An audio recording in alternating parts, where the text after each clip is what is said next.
Arisen! I have some controversial and what some may consider hot takes about Bitterblack Isle. I've been playing through Dragon's Dogma 1 and the Dark Arisen DLC in anticipation of Too Dark to Arisen coming up soon, and I've been comparing both games in my mind, some of the things that I like about either game, some things that I think the first game does better than the second game, and the inverse as well. But as I'm playing through Bitterblack Isle, I'm reminded of why I didn't finish it the first time. When I played the game the first time, I played through the story, and Dark Arisen had not been released yet. So I played through the game, finished it, did New Game Plus, finished it, played through it several times with different characters, different builds, and I loved it. I loved the open world. I loved the adventure that you get from going out with your pawns and experiencing random physics-based encounters of enemies of varying skills and types. And that was my favorite part about it, was the adventure, the open air stuff. And then sometimes you'd find a really cool dungeon like the Water God's Altar or something. Few and far between, but they were very memorable. And then when Bitterblack Isle came out with the Dark Arisen DLC, I didn't play it for several years because I was busy with college. But when I finally went and bought a copy of Dark Arisen and played through it, I got to Bitterblack Isle and I was disappointed because I had restarted the game. And so I think I was like a level 20 or level 30 or something. And I went there and I couldn't kill anything. And I was like, oh, well, what's the recommended level? So I did the recommended level, which was 50. And I didn't get very far at all because the enemies were not difficult. And I put it down for 3 reasons. And I'm reliving these reasons right now. I'm going to finish it this time reluctantly. But there are 3 things that I really don't like about it and that I hope they don't do for the new Dark Arisen DLC. Now, you, the viewer, may disagree. We're all in the same community. It's okay. We can have disagreements on the media that we enjoy. It doesn't mean that either one of us is right or wrong. It's okay to have different opinions. But these are the 3 things that I hope they don't do for the new Dark Arisen DLC for Norgan. The first one is that the difficulty of the enemies isn't so much their moveset or learning how they attack and things like that. There are a few enemies that are like that. One that I can think of is that Minotaur, the Eliminator Minotaur, who has like the charge attack, and then if he knocks you down, he does this slam that basically just one-shots you. It's really cool, and it requires agility, and the first time you encounter him is, I think, on level 2, where he's in that small corridor, so you really have to know what to do and how to get around that without getting killed in the small area that you have to fight him in first.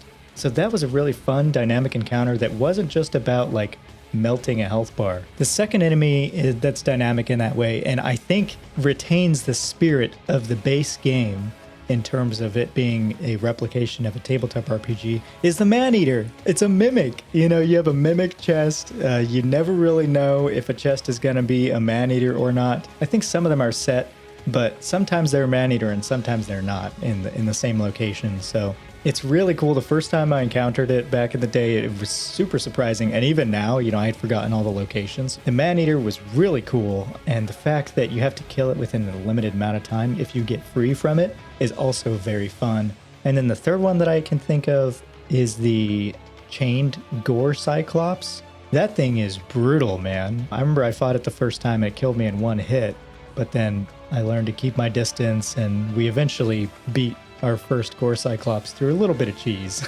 But despite some enemies having varied attack patterns and requiring some measure of skill from the player in order to defeat them, most of the enemies are not like that, particularly the bosses. Problem with it is that they're not hard. Like when I was fighting the Dark Bishop, it wasn't difficult because he did a lot of damage. It was difficult for 2 reasons. One reason is because his health bar was so big that it took like an hour to chip it down all the way through his various transformations. And then 2, my pawns kept dying. So I was just running around, you know, picking up my pawns every few seconds, every 10, 15 seconds. One of them would down, so then I would pick them up as I ran around the room trying to chip damage him. with dark magic, but that's not fun to me.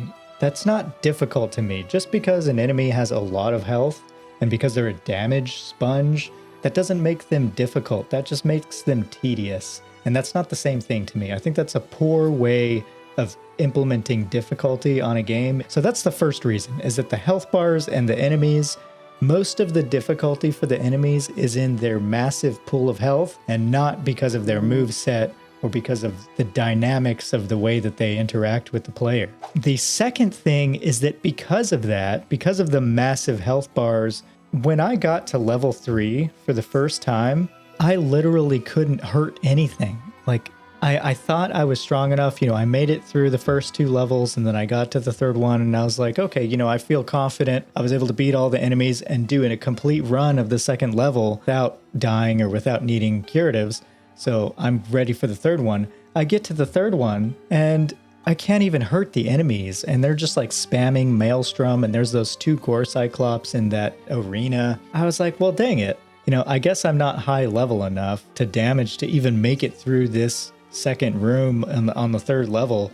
So I guess what I have to do is I have to grind. Because of the massive health pools of the enemies, it pushes you and forces you to grind out levels. You have to be a higher level, and that doesn't make it difficult to me. Again, that just makes it tedious. That's not fun. That just makes me go back and is the main reason why I don't finish most RPGs, is because I playing it, I'm like, oh, this is a great story, this is so fun, and then I reach a point where I can't progress because I haven't grinded enough. It's like, dude, I'm trying to play the game. Just let me play the game. If I want to play on grind mode, like enable a grind mode, but I don't want that to be the base game. It's not fun for me. So there's a lot of fantastic, amazing games that I never finished because I just don't want to waste my time grinding.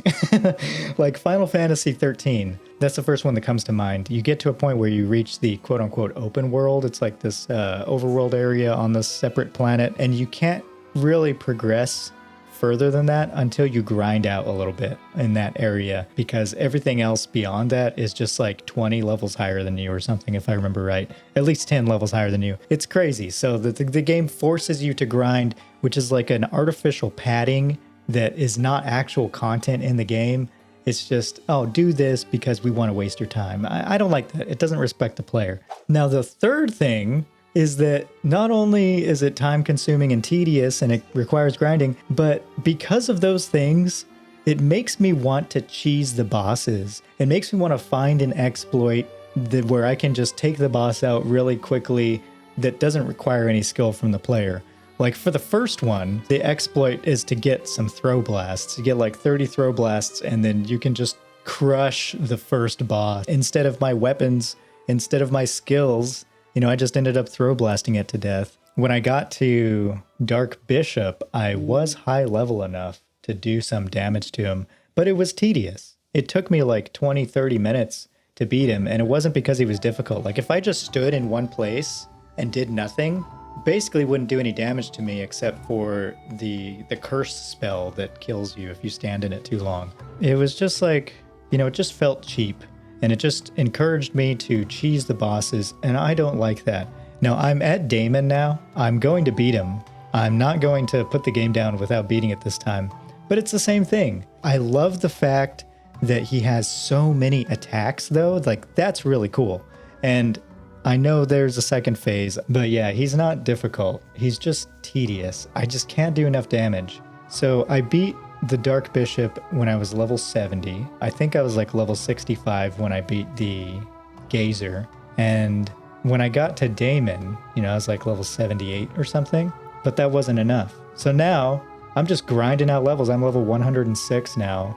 And I just tried him again and I still couldn't do enough damage. I'm like, what? Like I can make it through, but I don't want to sit here for an hour doing like basically 1% at a time of his massive health pool to defeat him. Like that, to me, that's not fun. The other thing about this though, is that I don't think it's just me. I was watching the 10-year anniversary video and Itsuno says in that video that of course he wanted to replicate tabletop RPGs, the feeling of tabletop RPGs. There's no grinding in those games. In the early editions of Dungeons and Dragons, there was a lot less of the role playing and more of the dungeon crawling, which is fine. You know, Bitterblack embraces that completely. The vibe is awesome. It's like this dark fantasy. I love the vibes and everything of Bitterblack Isle. I love the music. Oh my gosh, such good music that just adds to the soundtrack that was already stellar. But the grinding is contrary to the spirit of the game. When you are in the overworld in Dragon's Dogma 1, you're not grinding out levels. Sometimes you reach an enemy and it's like it's difficult and it's dynamic, but technically you could always like run away, you know? And I understand that that's not how dungeons work. You can't really run away because they lock the door. Like that's part of the mechanic, which is fine, but at least make the enemy difficult. Don't just give it a bunch of health and then call it a day. But one thing he says in that interview is that his least favorite thing about RPGs, which I guess we're on the same page here, is the grinding aspect. So he wanted to create a game that did not require grinding, that was action combat focused, that replicated a tabletop RPG with a party system. And I think he did that fantastically in an open world via the base game, with the Everfall that was still technically open world. It was like instances of dungeons that you go into and they're short and you fight through them. Yes, the layouts were replicated. That was kind of lame. It was just like the same 3 layouts over and over. Bitterblack does that too. You know, it replicates the layouts, changes the color palette, and then all of a sudden we're on a different level, which is fine. Of course, my favorite part of Bitterblack is that city, the underground undead city. What is it called? The Forsaken City or something. It's so cool. That is my favorite level in Bitterblack. It's awesome. Just being able to see out into the distance. That feels more like Dragon's Dogma than any other level in Bitterblack. It's so cool. So I think that was good design on their part. But yeah, games that impose deadpan repetition on the player are not fun to me. And that was a big reason why I never finished it the first time. And I'm going to finish it this time, but reluctantly. I just want to play the game. I just want to beat the boss and I want to feel accomplished. I don't want to feel like I wasted 20 hours grinding just so I can beat it. That doesn't require skill on my part, that just requires time.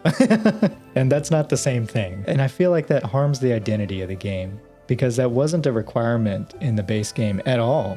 Enemies were hard because they would jump on you because you didn't know their attack patterns and they did a lot of damage, and maybe they would knock you down and then kill you. It was cool. And there were still a few enemies that do that, but for the most part, Bitterblack Isle is just a grind fest. And not to mention the gear.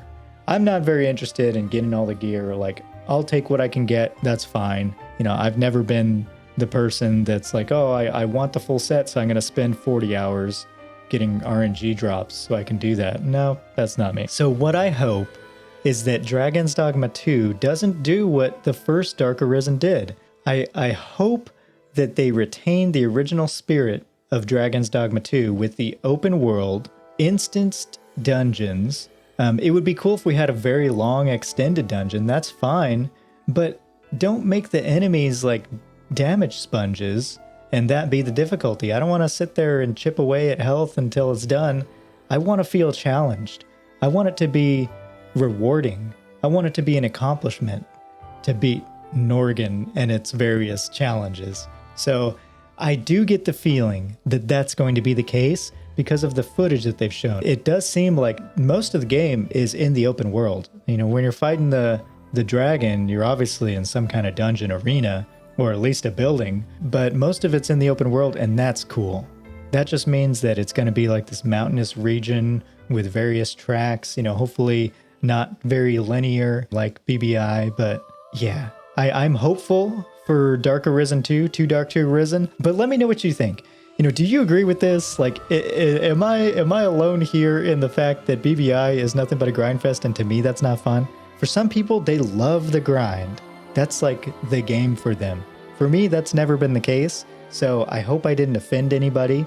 If I did, I'm sorry. This is just my opinion, so please don't be offended. I love the game regardless. I love the first game. I love Bitterblack Isle. I think it's really cool. I love the second game, and I'm going to love Norgan, like, no matter what. Like, this is still my favorite game series of all time, so that nothing's gonna change that. I would like to know your opinion as well. Well, that's all for today. Be kind to one another, go play a good game, and delight in the joy of dungeon crawling. I'll see you next time.